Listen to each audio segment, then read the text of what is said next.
He laughed in her face and handed her a contract written in a language she was never supposed to understand. He joked, "Translate this, and the money is yours." But what he didn't know was that the quiet housekeeper he ignored for years was hiding a secret past. And when she spoke, the room fell silent. What happened next didn't just save his company, it changed both their lives forever. If you are new to the channel, please subscribe to the channel and like the video. And tell us, where are you watching from now? Let's jump into the story. Nina Ramirez had spent 17 years working in the Keene estate. She knew the marble tiles like her own reflection. She could polish silverware blindfolded. She moved through rooms like a shadow, quiet, careful, unnoticed. And that was exactly how Brandon Keene preferred it. He was the kind of man who lived large. Luxury cars, million-dollar watches, rooftop parties. He spoke fast, loud, and always with an audience. Tonight, that audience was 3 of his top investors. Gathered in his glass-walled penthouse, sipping aged whiskey and celebrating another business victory, the air was thick with pride. Brandon stood near the fireplace, waving a printed document. In one hand, like it was a trophy. This, he laughed, just came in from our soul partners. Contract terms for the new smart tower development. The other men leaned in, nodding. Ow. One of them whistled. Looks complicated. It is. Brandon grinned. Our legal team is already sweating bullets trying to decode it. His eyes landed on Nina, who was quietly refilling glasses from the bar cart in the corner. "Hey, Nina," he called out, holding up the paper. "Translate this, and my bonus check is yours." The room exploded in laughter. Nina paused, still holding the bottle. Her face gave away nothing. He stepped closer and handed her the thick packet. Words printed entirely in Korean, with small technical diagrams scribbled in the margins. "I'm serious," he said. "You've got until tomorrow morning. $200,000 if you get it right." More laughter. Nina looked at the paper, then at Brandon. She nodded once. "Will there be anything else this evening, Mr. Keene?" "Just restock the bar," he said, waving her off with a smirk. "We'll be celebrating late." Nina turned without another word. Her steps were quiet as she left the room. Closing the door behind her, the sound of laughter faded behind the heavy walls as she walked down the long hallway. Past glass sculptures and cold white walls, she didn't stop until she reached the kitchen. There, under soft yellow light, she placed the document on the marble counter. Her hands trembled not from fear, but from something deeper. Anger, not loud, not hot, but steady and old. She had scrubbed the floors in this house, cooked for the guests, fixed the broken heater when no one else could. She had even held Brandon's mother's hand when the woman took her final breath, and still, years he saw her as entertainment. A maid with a mop. Nina reached into her pocket and pulled out her phone. She took a photo of the first page, then typed a message. "Hi, it's me. I need help with something important." She cleaned the bar, wiped every surface, double-checked the wine stock. Her hands moved automatically, but her mind was far away.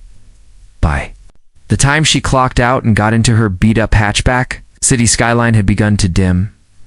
She drove through the quiet back streets to her neighborhood. Not fancy, it's not new, but hers. She parked outside her small apartment. The porch light buzzed faintly overhead. Inside, everything was in its place. Neat, simple, peaceful. She changed out of her uniform, made tea, and sat down at her desk. Her laptop blinked awake. One new email. It was from a name she hadn't seen in 10 years. Lillian Song. A colleague from another lifetime. The message read, "Just saw your text. Send the document. Happy to help."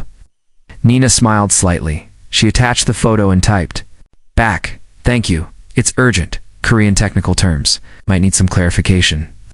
Then she reached for a small black folder tucked behind her. Bookshelved, it was full of old papers, degrees, certifications, letters, and one photo. A classroom. Rows of students. Her at the front, smiling. Before the arrests. Before the airport. Before she became invisible. She flipped to a blank page in her notebook and began to write. Her pen moved quickly. notes flowing in clean, organized lines by midnight. Her apartment was filled with quiet determination. Outside, the world slept. But Nina was wide awake. This wasn't about money. This was about dignity. She had been underestimated long enough, and now she would let her work speak louder than words. The clock on Nina's desk showed 12:43. A.M. She hadn't moved in hours. Her tea had gone cold beside her, but she hadn't noticed. The glow from her laptop lit the small room, casting a quiet stillness across the space. Outside, the city had gone dark. Only a few windows still glowed in the nearby apartments. Nina's fingers moved steadily across the keyboard, translating, rewriting. Checking the Korean text was full of industry-specific terms. Server architecture, biometric access, energy protocol mapping. But she wasn't lost. She was home. Every line she translated pulled her further to a world she had buried long ago. Before she wore a uniform. Before she answered to a bell. Before. She was Nina Ramirez 10 years ago. She had been Dr. Mina Choi, professor of computational linguistics at Hansung University in Seoul. She had led lectures, published research, and spoken at conferences around the world, until it all ended. She still remembered the phone call. A warning from a colleague. They're rounding up educators, especially ones who teach foreign material. She had less than 24 hours to disappear, so she packed one bag, left everything else behind, by the time she arrived in the United States. She was a different person, a new name, a new identity. No degrees, no credentials, just silence. It had been safer that way now, for the first time in years. She was stepping back into that old self, and it felt strange. Not painful, not joyful, just real. A piece of her she thought she'd never see again. Her inbox chimed. A new message from Lillian Song. Mina's former colleague is now a research lead at a global tech firm. The message was short. This contract is dangerous. Several of the clauses open up vulnerabilities in the company's main server structure. Are you planning to forward this to the legal team? Nina replied, I'll deliver it myself. Thank you, Lily. Your notes were perfect. She clicked open the scanned document again. One clause buried halfway down caught her attention. She leaned in. Reading it twice, it transferred digital ownership of a proprietary tool to the foreign partner. After just 6 months of joint development, most people would miss it. The wording was harmless at first glance, but not to her. Nina highlighted it in red, then created a footnote with a full explanation. She didn't rush. Every word mattered. By 4 a.m., translation was complete. She printed 2 copies. One for Brandon, one for herself. Then she typed a short report. It's just 1 page. It listed the risky terms, explained their impact, and included her final recommendation. Decline the contract. Restructure under a neutral third party. Add legal language to protect all intellectual property. She saved the document, printed it, and exhaled. Her hands shook slightly as she put everything into a folder. This wasn't fear, it was release. After years of hiding, she had used her voice again. She looked around her apartment. Same old walls, same old kitchen, but something had changed. She wasn't just surviving anymore, she was becoming whole. Again, at 5 a.m., Nina lay down on her couch. She set an alarm for 6:30. Just enough time to close her eyes. She drifted off with the folder. On the table beside her, the sun was rising when she stepped back into the Keene estate. Her uniform was crisp, her hair pulled back tight. No one would guess she hadn't slept in the kitchen. She prepared coffee and breakfast trays, the usual order. 3 black coffees, 1 with cream. By 10:45 a.m., voices drifted from the upstairs balcony. Brandon and his guests were laughing again. Nina waited. At 11:03. Brandon entered the kitchen, rubbing his eyes. Long night, he muttered. I hope you didn't take our little joke seriously. Nina turned and met his eyes. I've completed the translation, sir. He blinked. What? The document you gave me? It's finished. Along with a summary of the more dangerous clauses. She reached into her bag and handed him the folder. Brandon took it slowly, the laughter fading from his face. You actually did it? Yes, sir. He opened the folder, flipped through the first few pages. His eyes narrowed. He stepped out of the kitchen without a word. Nina returned to her cleaning, her hands calm, her heart steady. She didn't know what would happen next, but for the first time in a long time, she felt something deep and quiet inside her. Pride. Brandon Keene sat alone in his study. The same room where he had laughed at Nina just one night ago now felt colder. In his hands was the folder she had given him. The translation was flawless. More than that, it was precise. Every term, every detail, every hidden clause. And then there was the final page. A summary that warned him of a data breach risk and total loss of ownership over one of his biggest projects. He had been minutes away from signing disaster. His guests from the night before were gone. Only one person remained standing outside the study, Nina. She had returned quietly after finishing her kitchen duties. When he called for her, she walked in with calm steps and steady eyes. He looked up at her. For the first time, he truly saw her. Not the uniform, not the silence, but the person. He motioned toward the chair across from him. Sit down, Nina. She obeyed without a word. He tapped the folder. This is remarkable, he said. How did you even read this? I studied Korean linguistics, she answered softly. You're not just a housekeeper, are you? No, sir, she said. I was once a professor. In another life, his eyebrows raised. What happened? I left my country. It wasn't safe to stay. The government changed. They arrested teachers, especially those who worked with foreign materials. I had to disappear. Brandon sat back, trying to take it all in. He shook his head slowly, and all this time you were here. In my home, managing schedules, cleaning floors, raising my kids while I bragged about investments. Nina remained silent. You've been working here how long? 17 years, she said.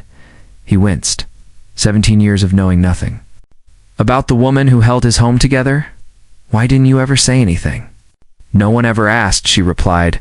That sentence struck him harder than he expected. He had thrown parties, signed contracts, traveled across the world, and yet never once stopped to ask about the woman who made it all possible behind the scenes. He stood up, walked around the room, then stopped beside the fireplace. You just saved my company, he said. Our legal team missed everything you found. He turned to face her. Why help me? He asked. After how I treated you. Nina looked up, her voice even. Because what happens to this company affects everyone who works here, not just you, the kitchen staff, the drivers, the cleaners. We all rely on this place running. Brandon stared at her. This wasn't pride. It wasn't revenge. It was duty. A quiet kind that didn't ask for praise. He walked to his desk, pulled out a drawer, and wrote a check. He handed it to her without a word. She looked at it. $200. $1,000. I was joking when I offered that, he said. But I meant it. You earned it. She hesitated. I don't need this, she said. I didn't do it for money. Then use it for someone who does, he said. But take it. She folded it carefully and placed it in her pocket. He sat down again. I want to offer you a position, he said. It's not as housekeeper. Something more fitting. Wait. Rather not be seen, she said. What do you mean? My family is still in danger? I've stayed invisible for a reason. He nodded slowly. Then we'll make it quiet. A private role. Consulting. No press. No attention. Work from home. Flexible hours. Name your conditions. She thought for a moment. Equal treatment for staff, she said. No more jokes. No more shame. You have my word, Brandon. Said. There was silence again. But this time, it was filled with respect. Nina stood. I should return to my duties, she said. Not today, he replied. Today, you rest. As she walked toward the door, he called out once more. Nina? He said. She paused. Thank you. She nodded once, then disappeared into the hallway. But something had shifted, not just in her, in him too, for the first time. Brandon saw more than wealth and success. He saw value in people he'd once overlooked, and that realization was worth more than any contract he'd ever signed. 3 months had passed since the day Nina handed over the translation. The weather had shifted. Summer had turned into early autumn. Cool mornings, quiet evenings, golden light pouring through the windows of her small apartment. On the outside, not much had changed. She still lived in the same neighborhood, still took the same morning walks past the old bakery on 3rd Street. But inside, her life was different, eh? Quiet kind of different. A new rhythm had taken shape. One that didn't begin with dusting floors or setting breakfast trays. Now, Nina's days began at her desk, with a steaming cup of jasmine tea and a password-protected portal that gave her access to contracts, reports, and correspondence from across the world. She was now a private consultant for Keen Global. She worked on her own terms, no office visits, no spotlight, just a secured laptop, a direct line to the legal department, and full control over her hours. Brandon kept his word. Her name was never made public. The staff was treated with more care. The jokes stopped. The silence turned into respect. Every Friday, Nina joined a confidential video meeting with a small team of lawyers. They learned quickly that when Nina spoke, they listened. She uncovered flaws in 3 major partnership drafts in less than 6 weeks. Her notes saved the company millions, but Nina never asked for praise. She preferred quiet, and now she'd earned the right to it in her free time. She began volunteering at a local adult learning center. She taught English to newcomers, people who'd left everything behind, just like she had once done. She never mentioned her past, never shared her full story.